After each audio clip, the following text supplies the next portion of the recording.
Hola, buenas tardes a todos. Estamos en el último encuentro de este primer ciclo. Ya para el año que viene estamos organizando nuevas conferencias del seminario Vértice Samuel Beckett.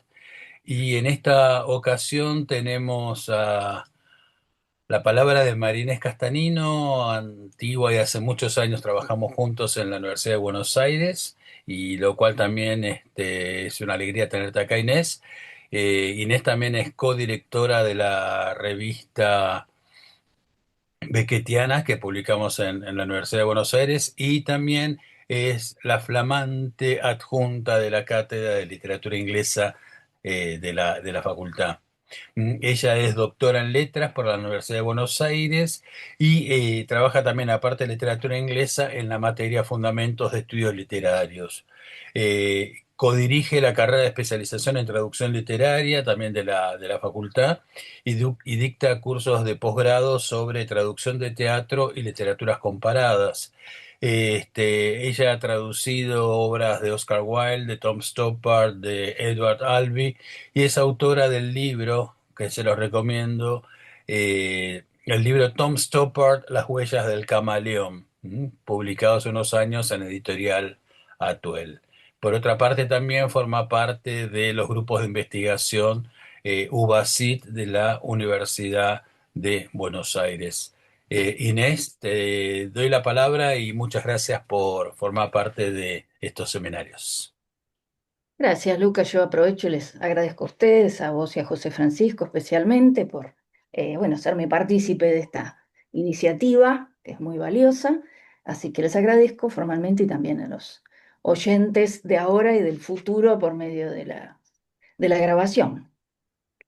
El tema original propuesto para este seminario en realidad había sido otro por mi parte. Yo lo que le había propuesto a Lucas en su momento era algo del orden de objetos que actúan, ¿no es cierto? Tenía que ver con la materialidad como agente dramático en Beckett, pero una materialidad en el sentido de objetos, digamos, culturales, ¿no es cierto? O sea, como la silla de rueda en Endgame o el revólver de Winnie en Happy Days y demás.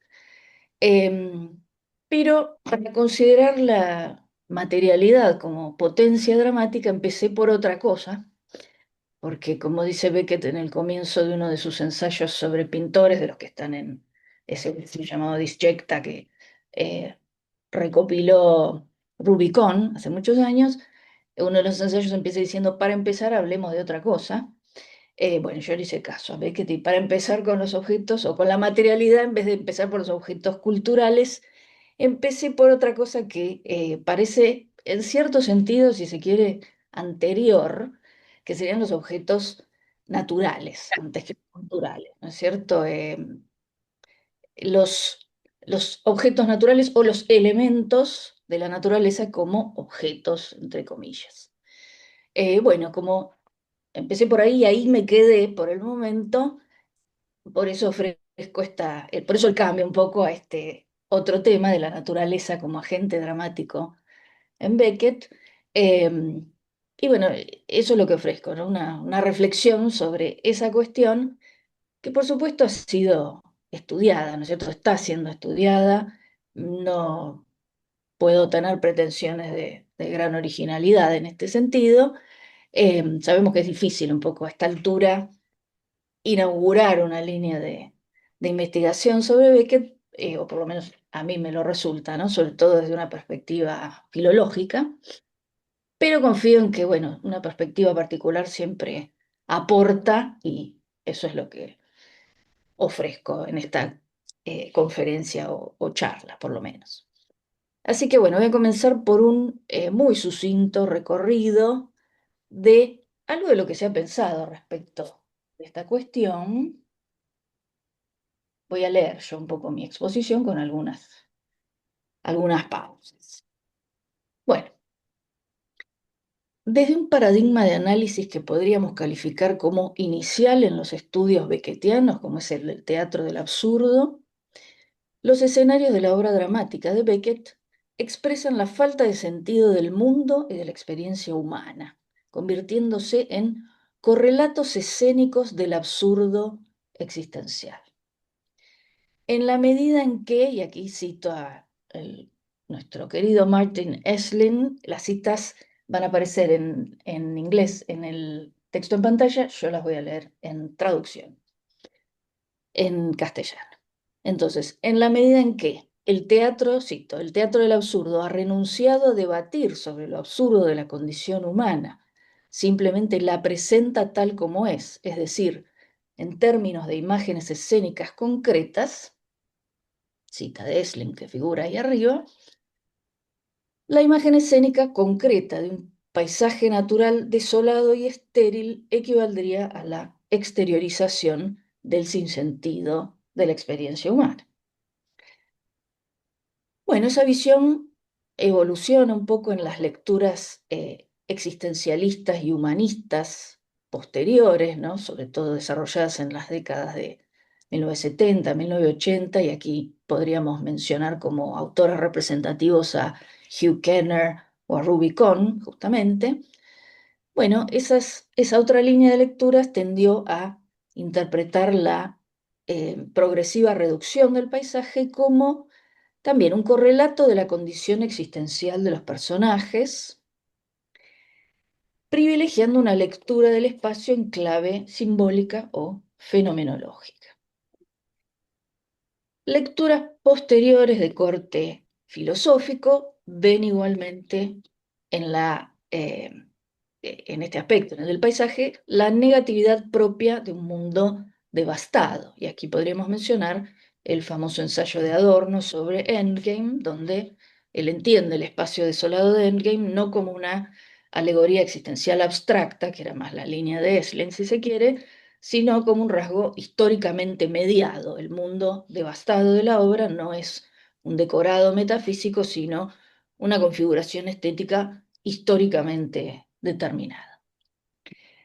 Ya en el nuevo siglo, un autor como Les Essif, ahí están los datos de su publicación, se enfoca en el vacío de la escena beckettiana para invertir la relación, ¿no? Y examinar la hipótesis de que, y esta es la cita que está debajo de la placa con los datos de Sif, el vacío que rodea la mente se duplica dentro de la mente.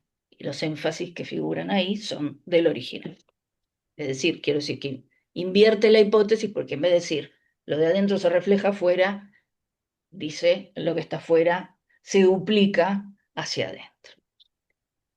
Mientras que Shimon Levy, el otro autor cuyos datos figuran allí, entiende que, y lo cito, en definitiva, el escenario de fin de partida es una metáfora autorreflexiva del espacio interno o interior.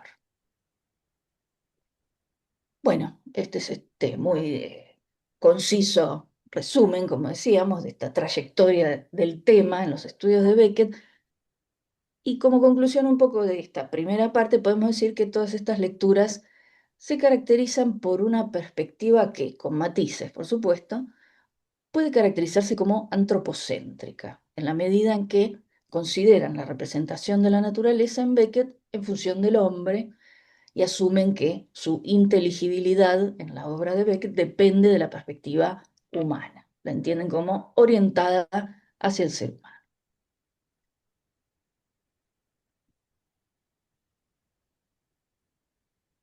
Muy bien, y menciono esta cuestión de la perspectiva antropocéntrica porque el paradigma de análisis más reciente sobre la materia es el giro ecocrítico actual en los estudios beckettianos, donde el cruce entre Beckett y la naturaleza se enmarca en los debates en torno al antropoceno, el posthumanismo y el nuevo materialismo.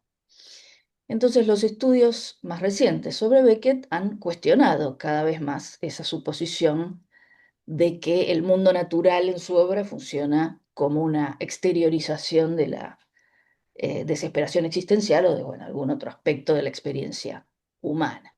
Y va a ser Rabaté, el primero de los textos sobre la izquierda de la imagen, mencionado, de 2016, va a ser Rabaté quien sostiene, uno de los primeros, o si no el primero, en sostener que Beckett desarrolla una crítica persistente del antropomorfismo y el antropocentrismo, Y bueno, en ese sentido va a funcionar el aporte de Rabaté como un antecedente sustancial para esta perspectiva.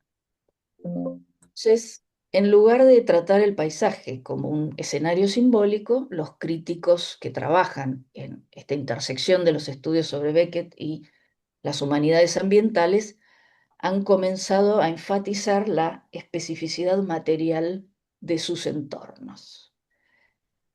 En, por ejemplo, Samuel Beckett and Ecology, a grandes rasgos se argumenta, son varios aportes, ¿no? Es una compilación de publicaciones de distintos autores, podríamos decir a muy grandes rasgos que se argumenta que la escritura de Beckett desafía constantemente las concepciones antropocéntricas de la subjetividad al destacar las complejas interacciones entre cuerpos, entornos y materialidades no humanas.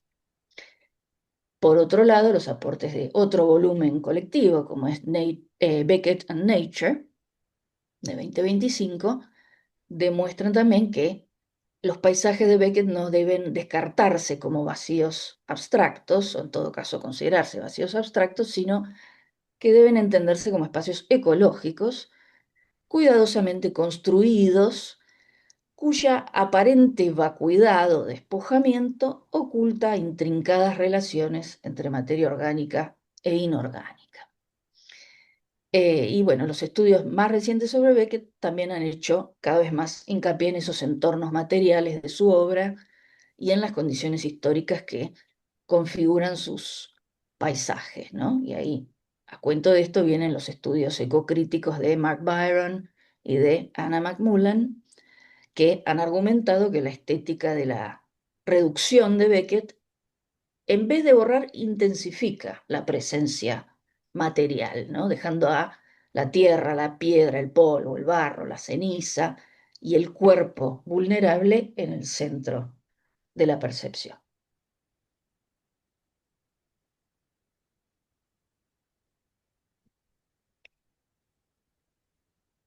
Bueno, estas perspectivas resuenan fuertemente con el rechazo de la ecocrítica material al dualismo que separa a los sujetos humanos de los objetos inertes y de los entornos inertes, ¿no? Como argumentan Jovino y Opperman, aquí están, son la referencia del extremo izquierdo en la pantalla, la materia no sería una sustancia inerte, sino un participante activo en la producción de significado. El mundo material posee agencia, no a través de la intencionalidad, sino a través de su capacidad para afectar, limitar y transformar la existencia humana.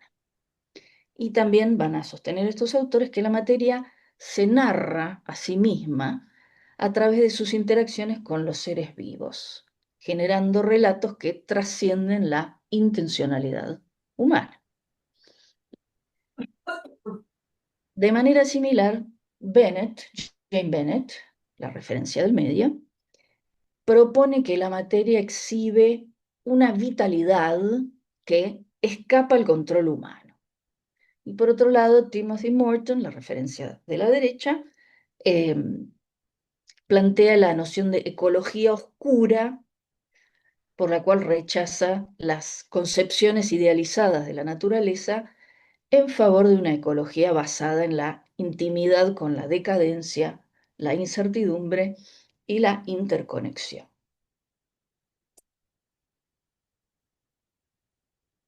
Bueno, y aquí viene una especie de enganche que corre por mi cuenta con la cuestión de el interés de Beckett por la pintura, que es otro aspecto de la vasta obra de Beckett que en algún momento estuve estudiando, porque me parece que sirve para pensar esta cuestión de la naturaleza, y de hecho Rabaté, he descubierto, digamos, leyendo en torno a estas cuestiones, también utiliza el interés de Beckett por la obra, por ejemplo, de Cézanne para introducir algo de su argumentación.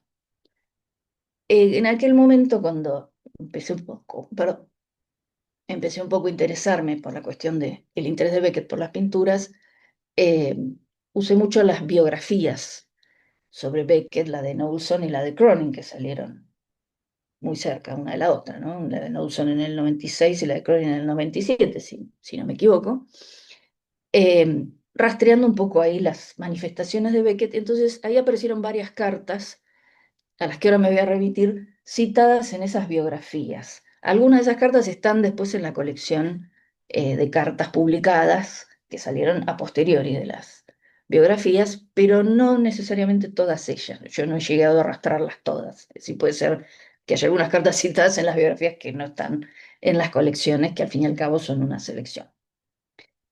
Continúo a partir, hecha esta pequeña salvedad, para decir entonces que las cartas de Beckett ofrecen un interesante primer acercamiento a su concepción de la naturaleza, expresada tanto de manera directa como a través de sus comentarios sobre la pintura de paisajes.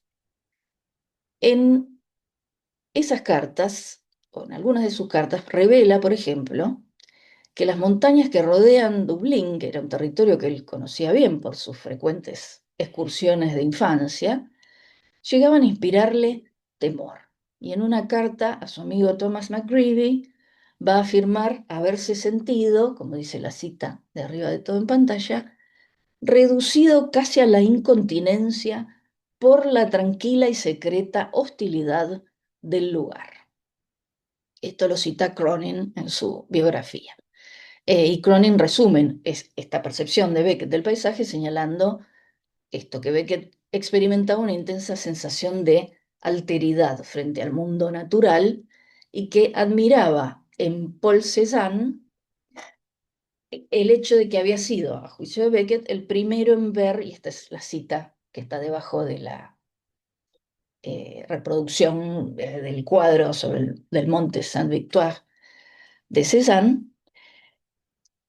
Dijo Beckett en una carta que Cézanne había sido el primero en ver el paisaje como algo inaccesiblemente ajeno, una disposición ininteligible de átomos. La cita, esta que es la que está al pie del cuadro de Cézanne, lo que está entre comillas, dentro de las comillas, son lo que Beckett describió en la carta, el resto es de Cronin.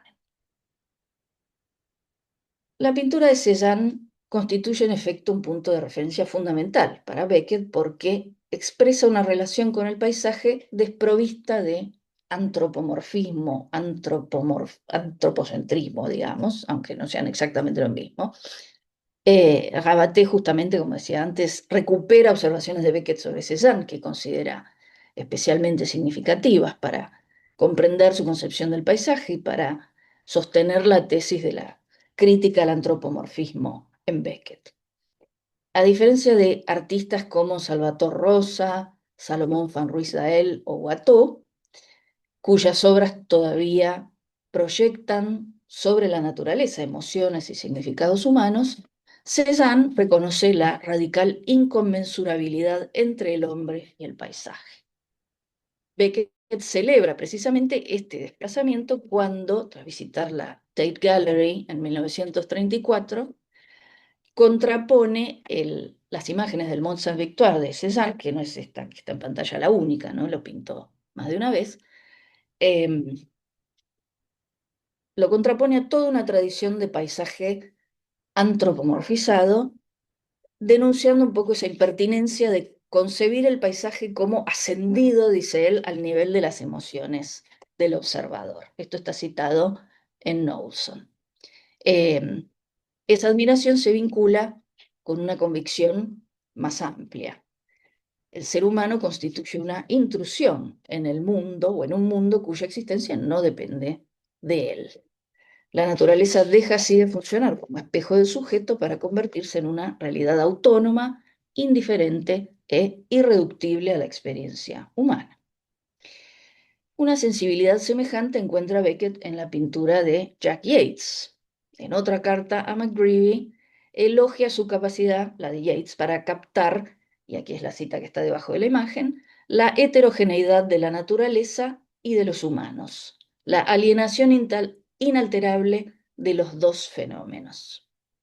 Citado por Knowlson esto. La formulación es significativa porque desplaza el problema desde la subjetividad hacia una diferencia ontológica, podríamos decir. Naturaleza y humanidad constituyen órdenes distintos cuya separación resulta infranqueable.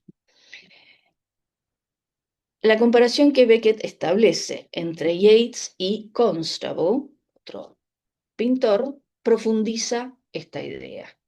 Mientras que en Constable el paisaje protege o amenaza o sirve o destruye, dice Beckett, no está esta cita en pantalla, es decir, permanece investido de una función humana y de un residuo espiritual, Yeats transmite, según Beckett, y estas son citas que tampoco están en pantalla, la inorganicidad de todo en última instancia, citado en Knowles. La oposición es reveladora. Beckett rechaza aquellas representaciones en las que la naturaleza aparece subordinada a los afectos o necesidades humanas y privilegia, en cambio, una concepción que insiste en su autonomía material. En conjunto, estas observaciones permiten identificar una serie de rasgos que caracterizan la concepción beckettiana de la naturaleza antes de que aparezcan desarrolladas en su obra literaria. El paisaje es percibido, como dijimos, como inaccesible, ininteligible, heterogéneo, indiferente a lo humano e irreductiblemente otro. No se trata, sin embargo, de una naturaleza inerte. Por el contrario, Beckett admira aquellas representaciones capaces de conferir al paisaje una existencia propia autónoma que escapa tanto al simbolismo como a la falacia patética. Y esta concepción encuentra un sugestivo, punto de contacto con eh, la ecocrítica material, porque para Jovino y Opperman, antes citados, la materia, como ya dijimos, no constituye un soporte pasivo sobre el cual el ser humano proyecta sentidos, sino un agente activo que participa en la producción de significado y en la configuración de la experiencia. Del mismo modo, esta idea de una disposición ininteligible de átomos evocada por Beckett desplaza el paisaje del ámbito de la representación antropocéntrica hacia una materialidad irreductible a la conciencia humana. Asimismo, bueno, esta valoración beckettiana de Cézanne resuena en una noción de Jane Bennett, que es la de thing power, ¿no? Como el poder de la cosa o del objeto, según eh, según la cual los objetos y las materialidades, bueno, poseen esta vitalidad propia capaz de afectar y reorganizar las relaciones humanas sin depender de una voluntad consciente. Bien, paradójicamente, pese a estas reservas frente a la tradición paisajística romántica, que es, bueno, eminentemente humanizadora de la naturaleza, podríamos decir, a grandes rasgos, bueno, el propio Beckett reconoció que es una pintura romántica de Caspar David Friedrich la que sirvió de inspiración para la escena de Esperando a Godot, ¿no? Que es el cuadro que tenemos en pantalla llamado Dos hombres observando la luna. Pero el paisaje de Godot actúa a la manera de Cézanne.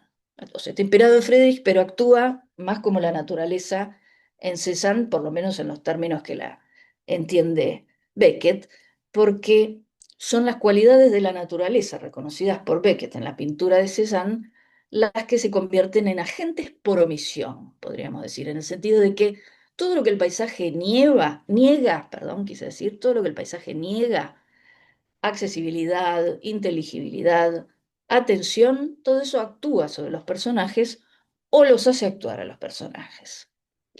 Eh, Situada como está la obra, como sabemos, en un paisaje exterior muy económicamente descrito como un camino rural y un árbol, Vladimir y Estragón encuentran ese paisaje completamente inútil, eh, a la hora de conectar con sus identidades, con su historia previa o con su situación actual, ¿no?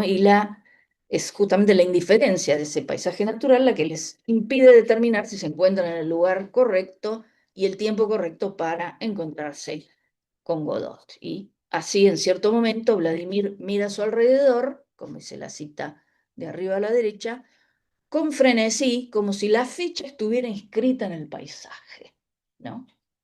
Eh, si lo está, Vladimir es incapaz de leerla, pero a la vez no deja de remitir esto a la afirmación de Jovino y Opperman, según la cual, y lo cito, la cita de abajo a la izquierda, los significados, las historias, los signos y los discursos están incrustados en formas materiales, interactuando con las vidas y los paisajes de humanos y no humanos. El entorno indefinible es, por consiguiente, directamente responsable de la perdición de los personajes e indirectamente dotado de esa calma y secreta hostilidad que había mencionado Beckett cuando describía los paisajes de Irlanda, que en este caso no a Beckett, sino lo reduce a Vladimir literalmente a la incontinencia, ¿no? En algunas ocasiones. Tiene sus problemas en este sentido el personaje. Y también, por supuesto, lo lleva a la desesperación, ¿no es cierto? Como se ve en la cita de abajo a la derecha, ¿no? Donde Vladimir le pregunta a Estragón, ¿no reconoces el lugar? Y Estragón estalla, reconocer, ¿qué hay que reconocer? Toda mi miserable vida me ha arrastrado por el barro y me hablas de paisajes. Mira este montón de estiércol, nunca me he movido de aquí. Tú y tus paisajes, háblame de los gusanos. La asociación tradicional entre el gusano y la corrupción del cuerpo, muy establecida, uno podría decir que está bien establecida en toda la imaginería bíblica que Beckett moviliza repetidamente en Godot, y por ende parecería muy aplicable en este caso, es al fin y al cabo de carácter antropocéntrico, ¿no es cierto? En tanto interpreta al gusano como símbolo de la corrupción corporal y la mortalidad humana. No obstante, esa alusión tan escueta que, como es, ¿no? Háblame de los gusanos, también quizás abre la posibilidad de una lectura despojada de ese matiz, en el sentido de que los gusanos son, y retomo a Jane Bennett, ¿no? Es un punto que Bennett considera minuciosamente desde una perspectiva neomaterialista, rescatando toda la atención que Charles Darwin le prodigó a los gusanos, los estudió mucho, y la convicción de Darwin la retoma Bennett de que la labor de fertilización y renovación del suelo llevada a cabo por los gusanos fue lo que en última instancia habilitó el desarrollo de toda la cultura humana, a partir de la agricultura y demás.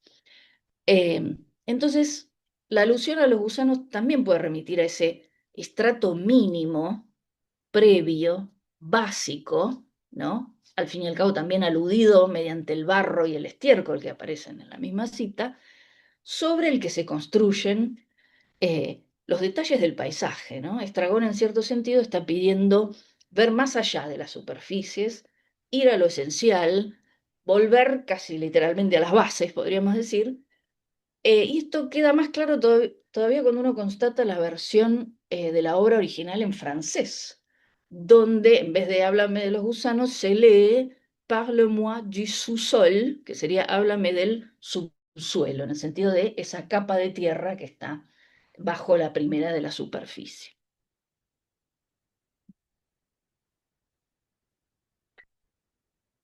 La intervención de Estragón, que leíamos recién, resuena en Endgame, por lo menos para mí, evoca esta otra parte de Endgame cuando Ham recuerda justamente a un pintor, ¿no? A quien conociera antaño, la cita de arriba de todo, ¿no? Y dice, una vez conocí a un loco que creía que había llegado el fin del mundo. Era pintor y grabador. Yo lo tomaba de la mano y lo arrastraba hasta la ventana. Mira allí todo ese trigo creciendo y allá, mira las velas de la flota de arenques. ¡Qué belleza! Él apartaba bruscamente su mano y volvía a su rincón horrorizado. Solo había visto cenizas. Solo él se había salvado. Lo que Estragón le pide a Vladimir, háblame de los gusanos, vamos, volvamos a lo básico. eh, Aquel pintor al que alude Ham, ya lo tenía, ¿no? Esta especie de capacidad de ver la esencia debajo de la superficie, ver el subsuelo. Eso podría decir uno es lo que lo vuelve loco, ¿no es cierto? la mente, como la humanidad en general, no puede realmente vivir en lo básico, en esa naturaleza pura o esencial.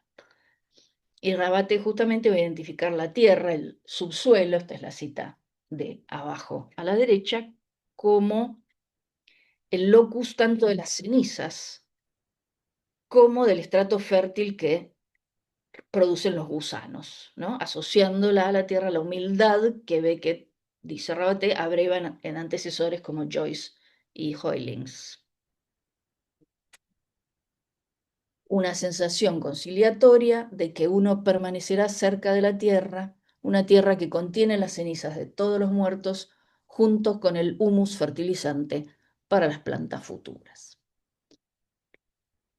Por otra parte, las ocasiones en que los personajes de Godot se dedican a observar y referirse al paisaje que los rodea son muy abundantes, ¿no? Incluso la interpretación oral de Pozzo, esa especie de pequeño show que arma, gira en torno al paisaje, ¿no? Porque consiste en una descripción del crepúsculo, y el mismo Estragón, como poeta cuyas credenciales son sus harapos, ¿no? Como le dice en un momento a su compañero, bueno, él también tiene unas palabras para decir sobre la luna, las que están abajo a la izquierda, la describe como pálida por el cansancio de escalar el cielo y contemplar a gente como nosotros. Entonces, no es como en el cuadro de Friedrich, el hombre quien mira el entorno natural con asombro o admiración o lo que fuera, sino que es el entorno, de algún modo, el que mira al hombre con aburrimiento y disgusto, o en el mejor de los casos con indiferencia.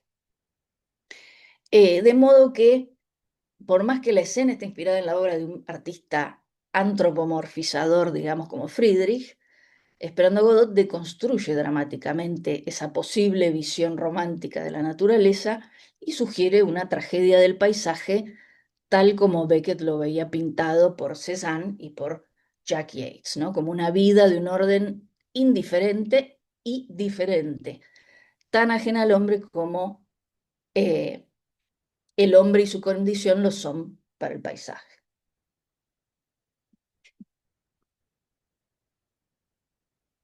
En Endgame la acción se desplaza a un interior, ¿no es cierto? El exterior natural, tierra y mar, según esas también muy, muy económicas alusiones de los personajes, ha quedado excluido a fuerza de muros, y desde las dos ventanas en ese interior se observa la naturaleza exterior a distancia prudencial, no para admirar su belleza, sino con recelo, ¿no? Para vigilarla y prevenir su traición, que es la de reiniciar la vida cuando Ham y Clove están empeñados trabajosamente en transitar su final.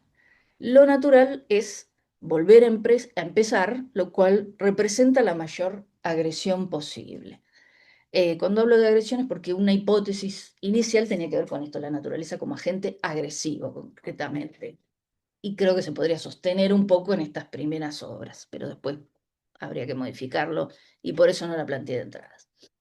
Bien, entonces, cuando la naturaleza se filtra insidiosamente en el refugio de Hamiclov, es para amenazar con un nuevo comienzo a través de vidas parasitarias o miserables desde el punto de vista humano, como la de una pulga, ¿no? Como dice, como exclama Ham, muy perturbado cuando Clove la descubre, pero la humanidad podría empezar de nuevo desde ahí, o una rata en la cocina. Y el final de la pieza revela lo peor, que es la aparición afuera de un niño pequeño, vislumbrado por Clove, ¿no? La peor de las alimañas, podríamos decir. Mientras tanto, lo que sí se desearía que viva y crezca, no lo hace, ¿no? O sea, la vida que podría ser útil o agradable, como la de semillas que plantó Clove, no prospera, como se ve en el intercambio de arriba a la izquierda, ¿no? ¿Germinaron tus semillas? No. ¿Escarbaste para ver si habían germinado? No han germinado. Quizás aún es demasiado pronto. Si fueran a germinar, ya habrían germinado. Nunca germinarán.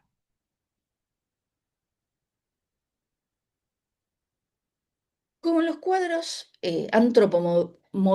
me hago el trabalengua yo sola, antropomorfizadores del paisaje, para disfrutar de la naturaleza es preciso pasarla por el filtro humano. ¿no? Solo como cosa mental, digamos, lo natural puede proporcionar placer o satisfacción. Eso es lo que se intentó mostrar con esas citas de la derecha, ¿no? Donde Ham exclama al principio, qué sueños, esos bosques, ¿no? Y después elabora sobre esos sueños en otra parte, dice, si pudiera dormir, haría el amor, iría al bosque, mis ojos verían el cielo, la tierra, correría, correría, no me atraparían, naturaleza. Eh, entonces, si no es como un sueño, digamos, el acceso positivo a la naturaleza se puede dar en sueños, como estos dos casos, o si no, como imaginación, ¿no? Como la cita de abajo de todo. Aquí estamos en un pozo, pero más allá de las colinas, quizás todavía haya verde, flora, pomona, seres. Y bueno, por supuesto, los nombres de las deidades mitológicas romanas asociadas con la agricultura, las estaciones y la fertilidad de la tierra sintetizan muy irónicamente ese filtro cultural que embellece o que antropomorfiza o acerca al hombre a la naturaleza y que le permite apreciarla de manera positiva, porque despojada de ese filtro es una entidad implacable, inexorablemente abocada a su ciclo, lo cual nunca fue más sucintamente expresado que en el famoso fragmento de citado abajo a la izquierda, ¿no? Donde la naturaleza nos ha olvidado, dice Ham. Cuando Club le disputa esto, Ham insiste, dice, pero respiramos, cambiamos, perdemos el pelo, los dientes, nuestra belleza, nuestros ideales. Y Club concluye, entonces no nos ha olvidado la naturaleza, claramente.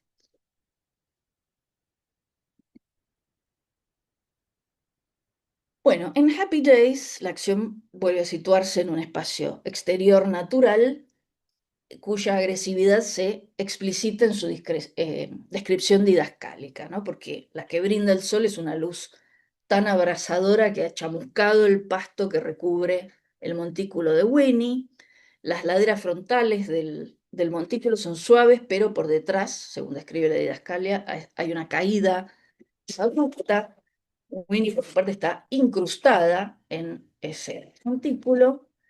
El telón de fondo, según la descripción, evoca la representación pictórica de paisajes y se burla de ella a la vez, porque lo describe como, y esta es la cita de abajo a la izquierda, un telón de fondo muy pomposo, con trampantojo, para representar una llanura ininterrumpida y un cielo que se aleja hasta encontrarse en la lejanía, ¿no? Esto el estilo muy pomposo y con trampantojo es ese pompier que figura en la cita y trompe-l'œil, ¿no?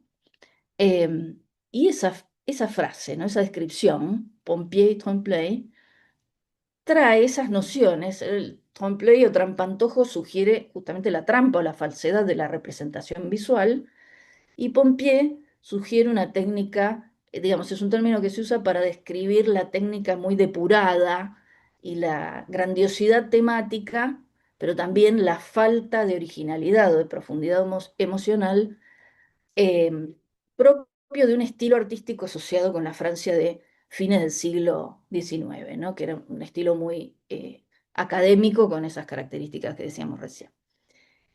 La creciente imposibilidad de los personajes a lo largo de la obra es eh, la medida de la creciente agresión natural, podríamos decir, ¿no? En el segundo acto, Winnie ya se encuentra inmovilizada hasta el cuello, su cabeza ya no puede girar, no puede, o sea, ya no puede hacer girar, ni inclinar, ni levantar su cabeza, permanece mirando al frente durante todo el acto, y Willy ya no va a poder escalar, quise decir, el montículo para llegar a Winnie.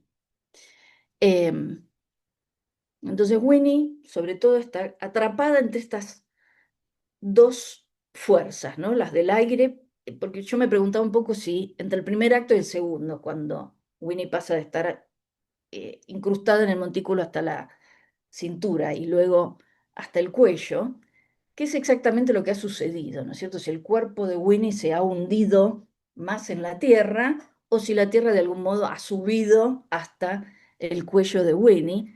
Textualmente eso no se dirime, en la obra, en la eventualidad de una puesta en escena, de algún modo hay que decidirlo, ¿no? ¿Qué va a hacer uno? Si hacer que la actriz baje y se hunda más o hacer subir la escenografía hasta su cuello. Pero bueno, en el texto queda un poco librado esta cuestión.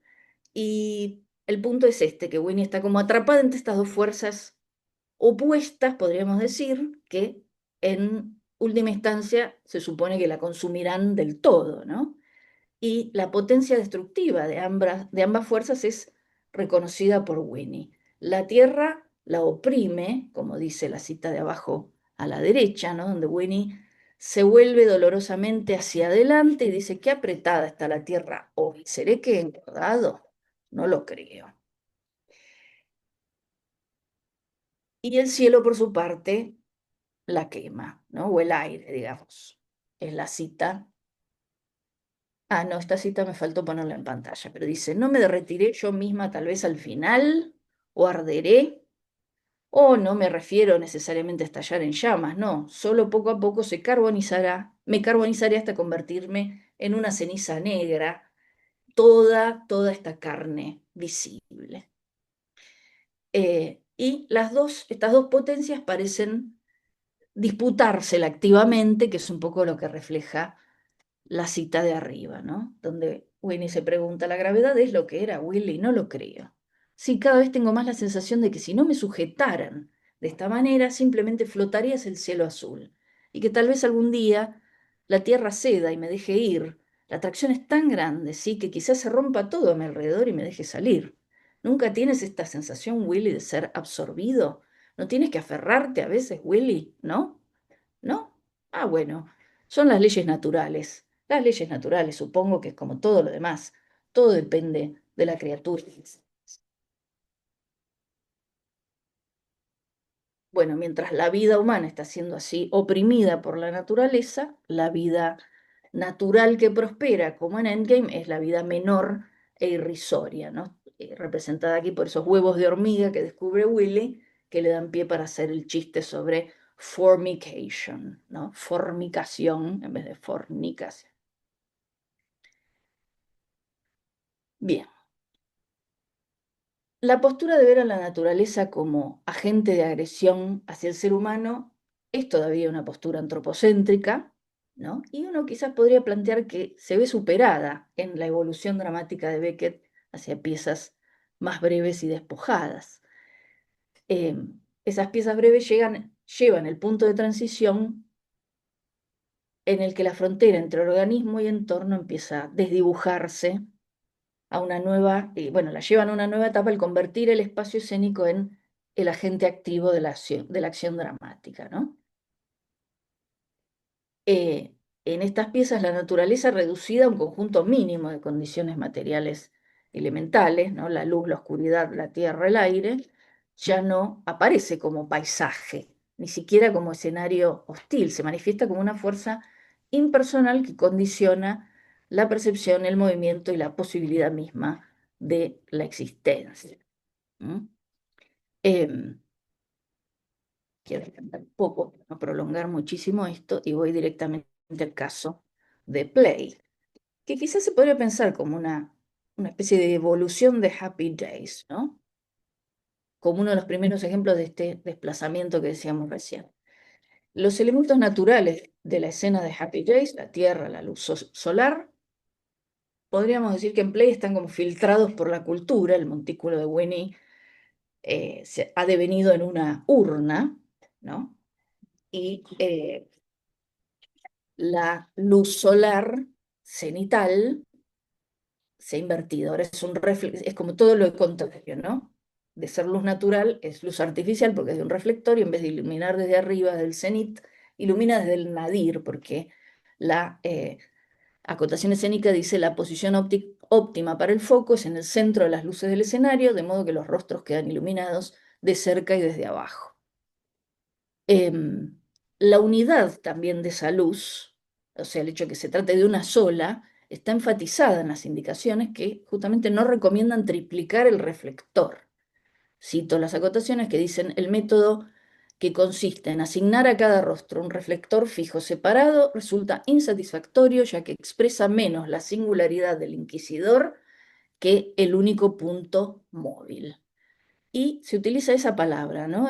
Inquisidor para referirse a la luz. Y también en esas acotaciones, una parte que no he citado, pero se usa la palabra víctimas para referirse a las tres cabezas que son iluminadas por esa luz, ¿no? Esto refleja, por supuesto, la condición agente de la luz, la condición paciente de los actores humanos en la concepción beckettiana de esta pieza. A la vez también hay que decir que se mantendría la idea de una violencia material o agresividad a través de ese campo semántico del sometimiento que construyen la idea de inquisidor y víctima, ¿no? La luz entonces deja de cumplir una función meramente iluminadora para convertirse en el verdadero motor de la obra, en tanto técnicamente no son los personajes quienes deciden hablar, sino que hablan únicamente cuando la luz los alcanza. Como dice la indicación, su discurso es provocado por un foco de luz proyectado únicamente sobre los rostros. Entonces la luz es como el grabador de Crap, ¿no? En la última cinta de Crap. Es como si la luz presionara el botón de play, ¿no? Y hiciera arrancar a cada uno de los personajes, y este sería otro sentido para el título de la obra. Y entonces la relación tradicional entre sujeto y espacio escénico queda totalmente invertida. El ambiente ya no constituye el marco de la acción, sino el principio que la produce. Bueno, luego de Play, en Come and Go, Beckett va a retomar el trío de personajes, ¿no? Pasamos de Winnie en el montículo a los tres de Play, y en Come and Go otra vez tenemos tres, y también se retoma esa extrema economía del dispositivo escénico. La luz no retiene su poder agente tan patentemente como en Play, de hecho se ha suavizado, la acotación dice iluminación suave, solo desde arriba, concentrada en la zona de acción, pero es en oposición la oscuridad la que comienza a disputarle la escena, ¿no? Se especifica, el resto del escenario debe estar lo más oscuro posible. Otra especificación, el asiento debe ser lo menos visible posible, no debe quedar claro en qué están sentadas. Y también se especifica, no se ve a las figuras salir del escenario, deben desaparecer a pocos pasos de la zona iluminada. Con esta pieza de Come and Go como una especie de transición, propongo yo, tenemos No Tie, ¿no? Que es posterior a Play en unos 10 años y que quizás podría leerse como una evolución también de estas propuestas de las piezas anteriores, eh, porque bueno, se repite la luz desde el nadir, la boca parlante debe estar iluminada tenuemente en primer plano y desde abajo, el resto del rostro en sombra, dice la especificación. En este caso, como ya lo señala la segunda parte de esta cita, ¿no? El resto del rostro en sombra es la oscuridad como oposición a la luz, la que cobra preponderancia y prepotencia. Sobre ella recae el énfasis desde el inicio de la primera estación, que es escenario oscuras, hasta la última que dice teatro oscuras, ¿no? Stage in darkness y house dark. En otras palabras, la potencia agente se desplaza hacia la oscuridad, señalada como la que inicia y cierra la obra y la que ha avanzado sobre el cuerpo humano actuante, como otrora avanzara la Tierra sobre Winnie. La oscuridad no representa simplemente una ausencia